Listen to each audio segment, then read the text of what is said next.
Good morning. This morning we're going to do something a little bit different. We are going to look at the intertestamental period in the Bible that there is nothing written 400 years. And my commentators are got questions, Schofield New King James Version of the Bible Hub, and Seek the Bible Truth. So the 400 years of silence began about 430 BC with a warning at the close of the Old Testament from Malachi, chapter 4, verse 6, and it says this: "Behold, I am going to send you Elijah the prophet before the coming of the great and terrible day of the Lord. He will restore the hearts of the fathers to the children and the hearts of the children to their fathers, so that I will not come and smite the land with a curse." So he ends the Old Testament with the threat of a curse. The Jews had returned to Israel from the Babylonian captivity. They came back as merchants, not as shepherds. They left as shepherds, but they learned to be merchandisers in Babylon, so they came back that way. The Medo-Persian Empire was still ruling Israel at that time, and the temple had been rebuilt. Both the law and the priesthood of Aaron's line had been restored, and the Jews had given up the worship of idols, which was a big thing.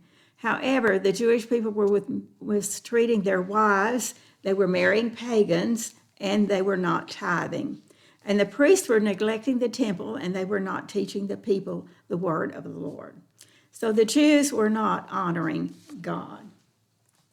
So this period divides into 6 historical divisions. We have the Persian era, which is 536 through 336 BC, the Greek era, 336 to 323 BC, the Egyptian era, 323 to 198 BC, the Syrian era, 198 through 165 BC, the Maccabean era, 165 through 63 BC, and the Roman era, 63 through 4 BC. We're starting out in the Persian era, 536 to 336 BC. The Babylonian captivity was used by God to purge idolatry from his people who had returned to Jerusalem, and they had a new reverence for the scriptures and the concept of monotheism, one God. The rise of the synagogue as the local center of worship happened in this Persian era. The scribes became very important for the interpretation of the scriptures. And toward the end of this era, a temple rose up in Samaria, establishing a form of worship that rivaled Judaism. So that event encouraged the ultimate social and religious separation between the Jews and the Samaritans. So it began all the way back there. In 397 BC, the Persians and the Medes conquered Babylon, and God used the Persians to deliver Israel from their Babylonian captivity. The Persians' attitude was tolerant toward the Jewish remnant in Palestine until they had a rivalry over the politically powerful office of the high priest, and that resulted in partial destruction of Jerusalem by the Persian government. It was King Cyrus of Persia that sent Zerubbabel and the first Jews back to Judah to rebuild the temple. Ezra, the priest, then goes to teach the law of Moses, and then Nehemiah goes into, he rebuilds the walls around the city of Jerusalem. The prophets were Haggai, Zechariah, Malachi, and they prophesied to these post-exilic Jews. Now, this is a map of the Persian Empire at that time. We see a very large, goes all the way to India. All of this in the red is that Persian Empire, a large, large empire. It's from 536 to 336. Then we go to the Greek era. This was 336 to 323 BC. So we have Alexander the Great. He was the greatest conqueror of all times, and he was the central figure of this brief period. It only lasted 13 years. He conquered Persia, Babylon, Palestine, Syria, Egypt, and Western India. He brought to the people the Greek language, their culture, as well as their science and their philosophy. And his tutor, while he was growing up, was Aristotle. So he was a very brilliant man. So upon the upon the death of the kingdom did not have any boys, and so or any children actually, and so it was split up between 5 of his different generals. He died at age 33. He only reigned those 13 years, but his influence lived long after that time. His desire was to found a worldwide empire united by language, custom, and civilization. So under his influence, the world began to speak and study the Greek language. And this process was called Hellenization. And it included the adoption of Greek culture and religion in all parts of the world. So Hellenization became so popular that it persisted even into the New Testament. The struggle that developed between the Jews and the Hellenistic influence was long and bitter. They were against each other all the way through these years. And although these faithful Jews staunchly resisted polytheism, which was a part of Hellenism, which means there are many gods, Greek was common enough to have a Greek translation of the Old Testament. So when his empire broke up, Judea again fell between the rule of Syria and Egypt, and they were ruled by the Ptolemaic kings. So I want to show you what that kingdom looked like. This is the Greek kingdom, and you can see how large it is. It goes all the way over to India, all the way there, even here, and then down here. Very large kingdom. Then we have the Egyptian era, 323 to 198 BC. So with the death of Alexander in 323, the Greek Empire then became divided into 4 segments, which were Daniel's 4 kingdoms. Remember, the beast in Daniel had this large horn, and that horn was broken off, and 4 smaller horns came. And this is the result of that, these 4 kingdoms that came about. Ptolemy Soter received Egypt and soon dominated Israel. And he dealt severely with the Jews at first, but then toward the end of his reign and the beginning of Ptolemy Philadelphus, his successor, the Jews were treated favorably. During this time, great numbers of Jews were established in Egypt. They went from Israel to Egypt to live. And Hellenization was at that time there also, and they lived pretty well together, pretty amicably, and a gradual infiltration of the Greek influence, though, and the assimilation of the Greek way of life, it took place at this time. Hellenization's emphasis was on beauty, shape, and movement, and it encouraged the Jews to neglect their Jewish rites and religious things that they did. So worship became more external than internal for the Jews, which had a lasting influence on Judaism. There were 2 religious parties that emerged. We had the Hellenizing party, which was pro-Syrian, and then we had the Orthodox Jews. These were the predecessors of the Pharisees, and they were each struggling for power between each other. And then in 285 BC, the Septuagint translation of the Old Testament was made, and it became authorized, and it is quoted frequently in the New Testament. In 204 BC, Antiochus, the Great of Syria, he captured Israel. He and his successor, Antiochus Epiphanes, persecuted the Jews and sold the priesthood to whomever wanted to buy it. In 198 BC, Judah was conquered by Antiochus the Great and annexed to Syria. And at this time, there was a division of the land into 5 different provinces. The Jews at first were permitted to live under their own laws and under their own high priest and a council. So here's a map of this era.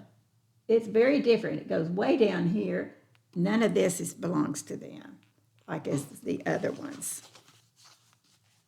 Now we go to the Syrian era. This was 198 to 166 BC. In 198, the Syrians defeated Egypt and annexed Judah to Syria. And under the rule of Antiochus the Great and his successor, Seleucus Philopator, the Jews, they were treated very harshly here, but they were allowed to maintain local rule under their high priest. And all went well until the Hellenizing party came back on the scene very strongly and replaced the high priest and set off a political conflict that brought Antiochus to Jerusalem. And then in 180 BC, the land became the dowry of Cleopatra. I know you've heard her name. She was a Syrian princess, and she married Ptolemy Philometor he was the king of Egypt. In 175, she died, and the land was reclaimed by Antiochus Epiphanes, and he ruled the Seleucid Empire until his death in 164 BC. He wanted all the people under one culture, worshiping the Greek gods and speaking Greek, just like Alexander wanted. And he imposed the following rules on the Jews to wipe them of everything that was Jewish. And here are his rules. I have them up here. The Jews could not assemble for worship, sacrifice, or prayer. They could no longer observe the Sabbath. They could no longer possess scriptures. That was illegal. Circumcision was illegal. Their dietary laws were illegal. So considering that God's last words in Malachi were to obey the law of Moses, my servant, all the decrees and regulations, their king was asking them to sin in many different ways. So pagan sacrifices were now mandated, and the breaking of these laws was punishable by death. In 170 BC, Antiochus plundered Jerusalem, profaned the temple, enslaved a great number of the Jewish people. In 168 BC, on December 25th, Antiochus offered a sow, a pig, upon the great altar, and then he erected a statue to Jupiter called the abomination of desolation. That's in Daniel 8:13. And this is what we've read about. What is the abomination of desolation? It's when they sacrifice that pig on the altar and then set up an altar to Jupiter. So he had a statue of Zeus made, and he installed that. And it was interesting, nobody knew what the god Zeus looked like. But interestingly, this statue looked just like Antiochus. So the temple worship here was forbidden, and the people were compelled to eat swine's flesh, pork. They were made to do that. So here, God did raise up the Maccabees, which was a family of priests, and yet they were Hellenized Jews. And the main phase of their revolt against Antiochus and the Seleucids lasted from 167 to 160 BC. And it ended up with the Seleucids in control of Judah. So God stirred up this man called Judas Maccabeus. I'm sure you probably heard his name before. They didn't give up, and their story is told in the historical books of 1st and 2nd Maccabees, which is in the Apocrypha. And they are not divinely inspired books. But with the help of God, they won this battle, and Judah became the independent state for the first time since King Solomon. They were independent of any other country. And this birthed the Hasmonean dynasty. here is a map of this Assyrian rule all the way back over here. I mean, these changed dramatically, and all the way down here, even here in Egypt. The next rule was the Maccabean era. It was 165 through 63 BC. Mattathias, he was the first of the Maccabees. He was a priest. He was a very great sanctified man. He had energy, and he began actually the revolt that they had. He did little more than just gather a band of Jews who were very intent on getting their land back and restoring their nation and their worship. And Mattathias was succeeded by his son Judas, known in history as Maccabeus, from the Hebrew word for hammer. He was a very, very strong man. Now, this elderly priest, Mattathias, of the house of Hasmon, lived with his sons in the village of Modin. It was northwest of Jerusalem. And when a Syrian official tried to enforce heathen sacrifice in Modin, Mattathias revolted and killed this Syrian official. And then he fled to the mountains with his family so he wouldn't be killed. And thousands of Jews went with him.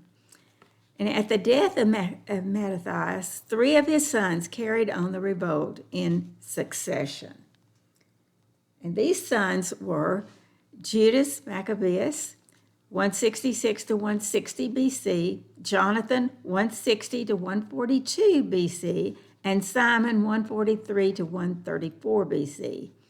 And these men had such success that in 165 BC, they had retaken Jerusalem, cleansed the temple, restored their worship, which was an event that is still celebrated by the Jewish people as the dedication, the Feast of Dedication, or the Feast of Hanukkah.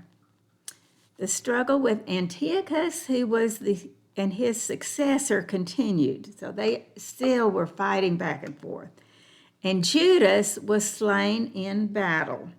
His brother then, Jonathan, took his place, and the civil and priestly authorities were united in BC 143. So under Jonathan, his brother Simon and his nephew John Hyrcanus, the Hasmonean line of the priest rulers was established. And they possessed none of the Maccabean virtues that they had. Finally, under the leadership of Simon, the Jews received their independence in 142 BC. And they experienced almost 70 years of freedom from under this Hasmonean dynasty. John Hyrcanus became the governor and the high priest of Israel. And he conquered Transjordan, which goes across the Jordan area, and Idumea, and destroyed the Samaritan temple that had been set up years before that time. His power and his authority led him to refer to himself as the king, although he was not. And the Jews did not like that, not one bit. And they were at that time called the Pharisees. And they recognized no king unless the king was of the lineage of David.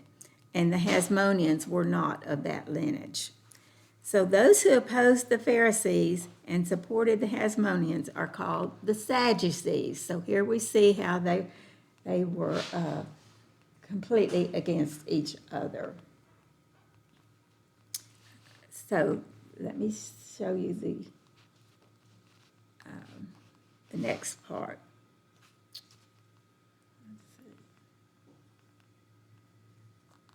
Here is a map that shows the Hasmonean kingdom. Very small kingdom.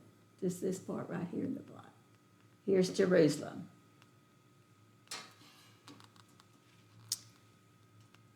Now we have the Roman era, 63 to 4 BC. Actually, it went further than that into the Old Testament, the New Testament times. And in 63 BC, the independence of the Jews ended when Pompey of Rome took Syria and entered Israel. Aristobulus II, claiming to be the king of Israel, locked Pompey out of Jerusalem. So this Roman leader, he got mad and he took the city by force and he reduced the size of Judea. In 47 BC, Julius Caesar, now I know you know his name, made Antipater, the descendant of Esau, that is not the lineage of David, as procreator of Judea, and they appointed his son, Herod, who was the governor of Galilee. And so here we have Herod showing up. Antipater subsequently appointed his two sons as kings over Galilee and Judea. Then Caesar was murdered. And when he was murdered, Herod fled to Rome to save his own life. In 40 BC, Herod, the son of Antipater, eventually became the king of the Jews. And although he helped plan and build the new temple there in Jerusalem, he was a devoted Hellenist and he hated the Hasmonean dynasty. So he killed every descendant of the Hasmoneans, even his own wife, Mary Ann, and she was the granddaughter of John Hyrcanus, who started that. So then he proceeded to murder even his own two sons because they were a part of the Hasmoneans. So this is the man on the throne when Jesus was born in Bethlehem. And this is his kingdom. You see how far-reaching it is. I mean, it goes for a long time. All right, are there any questions about that part of history? I know it's a lot of detail into the times, but I could go into a lot more detail on it. Okay, so now we're going to look at the notable groups in this era, and there were 7 of them. The first one were the Pharisees. Who actually were they? They were named by John Hyrcanus, and it means separatists. And they depended heavily upon the scribes, and they were loyal to the law and the religion of God. Their emphasis was on strict adherence to the scriptures. I mean, they had to do every little thing that was in the scriptures. And they sought to apply it to everyday life, everything in their life. And during the ministry of Jesus, the law was so rigid and so legalistic that expansions that it usually had little to do with the original intent of the scriptures. So what started out as being a wholesome thing is obeying the law and the dependence on the word of God. It became formalism and legalism that denied the spirit of the word. Separated ones. They wished to keep the Jews separated from pagan influences. That's not a bad thing. And to be seen doing this. So they were zealous for the law and the Mishnah, which is the extra laws, the oral laws, and the traditions and the influence among the general population. The second group were the Sadducees, and they derived their name from a word, Zadokites, and it means righteous. And while the Pharisees were connected with the scribes, the Sadducees were related to the high priest. The priests seem to have tended toward more of a social, political, and earthly aspect in their position here, which was a lot more attractive to the socially minded Jewish leaders. They belonged to the wealthy, influential priestly families who formed the social aristocracy of the Jewish nation, and they felt that God's law and the nation's politics should not cross and bind in any way. They should be totally separate. And they were therefore skeptical of the Pharisees and thought they were old-fashioned, irreverent, and fanatical. They were closely aligned with the priesthood And many of the Sadducees were priests, and many of the priests were Sadducees. The third group is the Herodians. They emerged in the Roman era, and they were a political party whose major aim was to further the cause of Herod's government. And they were perhaps motivated by the fear that the Jews might revolt and go against the government, and that they didn't want that to happen. So they were strongly inclined to Hellenism, and they were opposed to the Pharisees, and their constant emphasis was on separation. The Zealots. These were Canaanians from the Aramaic zealous, so they were zealous people. They were the Canaanites in the New King James Version of the New Testament. This was a political party directly opposed to the Herodians, those under Herod, and they would not conform to the Roman rule, and they did not believe in waiting submissively until the Messiah came and took over the Roman government, which they believed was going to happen. And in their opinion, God only helped those who helped themselves. And so the Jews had to be ready to fight for their independence. The Zealots had a fiery nationalistic spirit. The teachings of the group stressed a type of man-made military deliverance rather than a deliverance with God. Then we have the Essenes. This was a product of the Roman era, and they were not mentioned in the New Testament. They have received considerable attention because of the discovery of the Dead Sea Scrolls. They were a religious group. They were not political at all. They were type of a pseudo-spiritual cult, and they felt that they had to withdraw from ordinary human society and practice a monistic type of life and a mystic type of Judaism. They had a passion for the spirit of the law and a separation to God. They lost all consciousness of evangelistic mission of Israel. What they did is they just locked themselves out of the world. They ignored the world's problems and let it die without hope. Then we have the scribes. These were scholars. They were guardians of the scriptures. They were expert in the law. The last one was the Sanhedrin.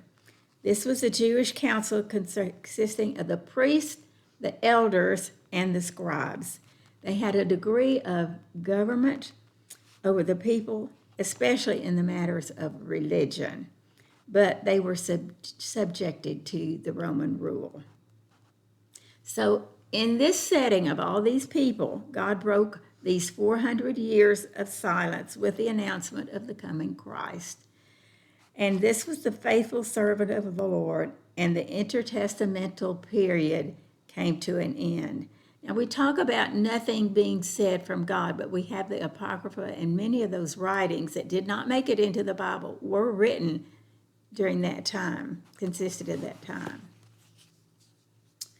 So as the New Testament opens, Antipater's son, Herod the Great, comes back. He is a descendant of Esau, not of the line of David, and he was made king. And the priesthood was politically motivated and not of the line of Aaron, where it should have been. So politics also resulted in the development of two major factions, the Sadducees and the Pharisees. And you know, they always fought against each other and had different ideas. So the synagogues were new places of worship and the social activity of the people, and they had sprouted up all over the country. Didn't just have one in Jerusalem. And religious and civil matters were governed by the lesser and the greater Sanhedrins.